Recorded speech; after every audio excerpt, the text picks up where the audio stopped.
황보선의 출발 새 아침. 네, 8시 정각입니다. 황보선의 출발 새 아침 3부 시작합니다. 자, 이 시각 가장 많은 관심 받는 뉴스 망관유는 뭘까요?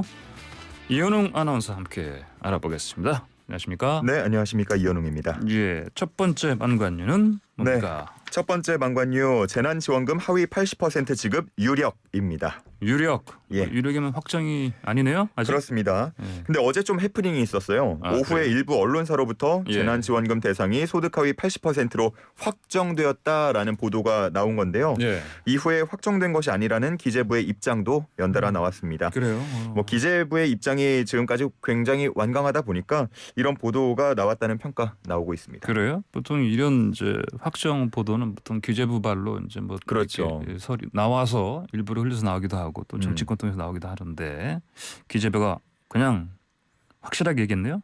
네, 일단은 뭐 예. 확정된 건 없다라고 얘기를 했는데 예. 아무래도 지금 이렇게 소득 하위 80% 쪽으로 많이 얘기가 돼 가는 것 같습니다. 예, 더불어민주당 역시도 기존의 전국민 지급을 주장했다가 지금은 어느 정도 좀 합의에 이르렀다라는 소식이 알려지고 있고요. 물론 그래요. 이거의 확정 소식은 아닙니다만 하지만 지급액을 늘리는 방안을 검토하고 있다라는 얘기 전해지고 있습니다. 그러니까 이제 80%선 어느 정도는 지금 이제 합의점이 예, 좁혀지고 좀 있는 것 도달해 같고. 가고 있는 것 같고요. 그래요. 근데 예. 그 어제 우원식 의원 같은 경우는 이제 기자회견도 해서 여전히 전국민 지급 주장하지 않습니까? 예, 맞습니다. 여전히 더불어민주당 내에서도 의견이 많이 갈리는 모습인데요. 예. 어제 우원식 의원 포함해서 일부 의원들이 기존 방침을 바꾸지 않았다면서 기자회견을 열기도 했고요. 예. 또 이재명 경기지사 같은 경우도 SNS를 통해서 기재부는 과감한 재정의 역할을 강조한 대통령의 말씀에 귀 기울여 달라라면서 역시 전국민 지급을 좀 강조하는 모습이었습니다. 그래요. 그러면 뭐 이거 뭐 추경안도 내야 되고 그러면 한 언제쯤 지급될 것 같아요? 일단 최종 논의는 이달 안에 마칠 것으로 지금 보이고요. 예. 다음 달 초에 추경안 제출해서 9월에 재난지원금은 지급될 전망입니다. 그래요. 알겠습니다. 자, 다음 망관유 주십시오.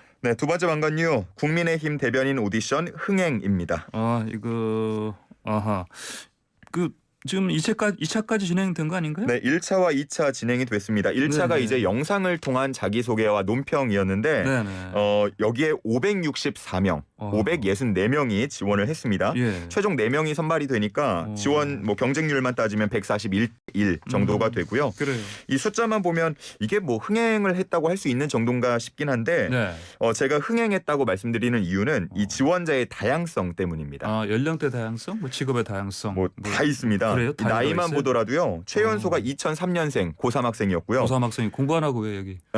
아마 정치에 또 이렇게 많은 관심이 있어서 지원을 한 것 같습니다. 그래요? 요즘은 이제 정치에 대한 관심이 진짜 어린 친구들도 굉장히 관심을 많이 갖다 보니까 예. 지원 2003년생까지도 지원하는 모습이었고 예. 최연장자는 1942년생이었습니다. 굉장히 그래요? 폭넓었죠. 16명 지금 내출했다고 들었는데 예, 다음 맞습니다. 일정 어떻게 됩니까? 여기서 방금 말씀드린 고3 학생 2003년생 학생은 합격을 했습니다. 합격 들어갔어요? 예, 이 최연소 학생은 대단한데요? 지금 16명 안에 들어갔고요. 예. 최연장자였던 1942년생 지원자는 아쉽게 좀 탈락을 했습니다. 그래요. 16명 가운데 최연장자 같은 경우는 예. 1966년생 55세입니다. 예. 예, 그 그래요? 임백천 씨 부인으로 알려진 김현주 전 아나운서가 그래요? 현재 합격한 것으로 알려졌습니다. 그렇구나. 알겠습니다. 자, 다음 망관 주십시오. 네, 세 번째 망관유 백신을 위한 모의평가 허위 응시입니다. 허비영이시요? 예. 뭐 그냥 짧은 문장인데 뭐예요? 그러면 이게 모의평가 응시하면 백신 맞을 수 있다? 예, 일단은 한국교육과정평가원이 예. 9월 모의고사를 치르는 수험생들에게 희망자를 한해서 이제 백신 접종을 맞게 하겠다라는 그래요? 발표가 있었는데 그러다 보니까 일부 누리꾼들이 이런 정보를 공유하면서 야 이거 응시료 12,000원만 내면 예. 화이자 백신 맞을 수 있다더라. 우리 모의고사 응시하자. 예. 이런 얘기를 지금 인터넷상에서 하고 있는 겁니다. 그래요. 이 소식을 당연히 교육부도 민감하게 받아들였을 텐데 교육부는 백신을 위한 허위 신청은 그리 많지 않을 것으로 본다라고 했습니다. 왜냐하면 이게 이제 백신 접종을 8월에 하게 되는데요. 예. 8월이면은 18세부터 49세까지 접종도 사전 예약을 받는 시기이기 때문에 네. 어차피 뭐 비슷한데 이거를 위해서 모의 신청을 하는 사람들은 그리 많지 않을 것이다. 있겠느냐? 예, 그렇게 보고 있습니다. 근데 갈 길이 하루도 바쁜 사람들은 할 수도 있잖아요. 예, 그래서 알겠습니다. 일단은 뭐 조금이라도 예, 이게 예. 방해가 되면 안 되지 않습니까? 그래요. 그 수험생들한테 피해를 줄까 주면- 혹시 줄까 걱정이 되는데 그럼 안 되죠. 예, 절대로 허위 응시는 해서는 안 되겠습니다. 그래요. 자, 다음 망간류는 서울시 공공장소에서 금주? 예. 이게 무슨 말이에요? 서울시 공공장소 금주 논의가 되고 있습니다. 네. 얼마 전에 좀 안타까운 소식이 전해지면서 이런 얘기들이 좀 인터넷상에서도 그렇고 실제로 토론을 또 많이 하기도 했잖아요. 예. 그래서 서울시가 이제 공식적으로 이 시민들의 의견을 받겠다라고 했고요. 예, 예. 어제부터 시작을 해서 8월 22일까지 공공장소 금주를 주제로 찬반 의견을 듣기로 했습니다. 그래요. 공공장소라는 게 뭐 이제 아까 말씀하신 한강변이라든지 뭐 뭐 그렇죠. 공원이라든지 예. 이런 데 말씀하시는 거. 광장이라든지.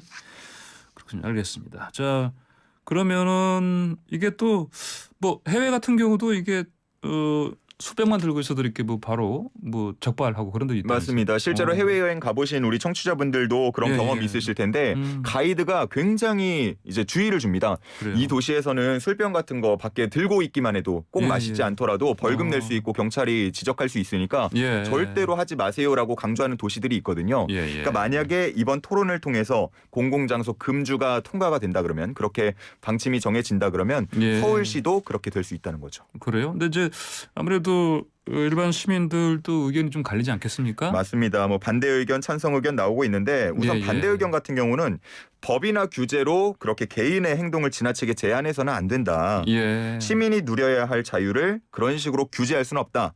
뭐 이런 의견들 나오고 있고요. 예. 찬성하는 입장에서는 아니 공공장소 아니더라도 뭐 술집도 있고 술 마실 곳 집에서도 마셔도 되고 술 마실 예, 곳 예, 많지 예. 않냐.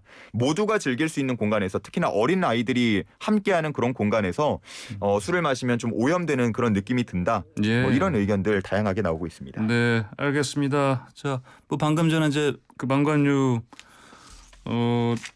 요즘 이제 그 국민의힘 대변인 배틀 얘기하면서 제가 그 고3 학생이 뭐 지원한 거 관련해서 제가 공부 안 하고 이거 하느냐 했는데 이거 관련해서 보니까 바로 그냥 그 청취자분께서 저희 게시판에 꼰대 발언이라고 이렇게 하셨습니다. 그래서 이게 진짜 저희도 다 바뀌어야 됩니다. 그래요. 아, 네. 예. 저도 좀 보니까요. 그 보니까 예 사과 말씀 드려야겠습니다. 네. 예, 예.